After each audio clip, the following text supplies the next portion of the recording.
Hello, xin chào mọi người.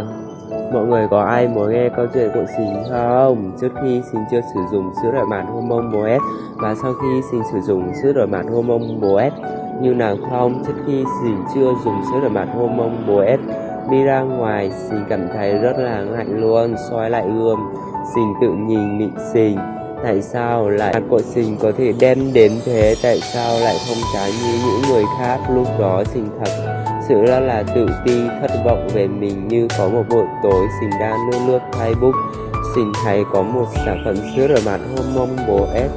Sình hơi nghi, Sình tự đặt câu hỏi cho Sình có tốt không nhỉ? Bên Hormone Boet cũng có sữa rửa mặt rồi Sình bảo chị bán hàng ấy là sữa rửa mặt này có tốt không?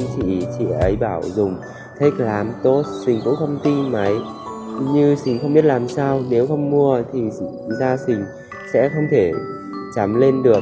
Thôi thì mua về dùng hay như nào? Khi Sình mua về dùng đã không làm cho Sình thất vọng. Nó thật sự xứng đáng với số tiền Sình bỏ ra.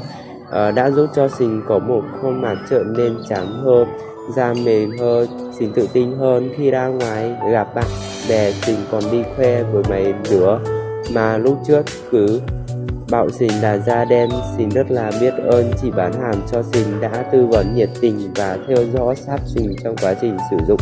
Nếu Sình không thấy sản phẩm này thì chắc Sình bây giờ Sình vẫn còn bị mấy đứa bạn chê là da đen.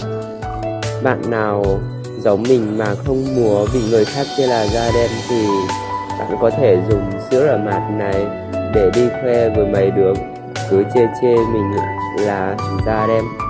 Thế là họ không dám chê bạn là da đen nữa rồi.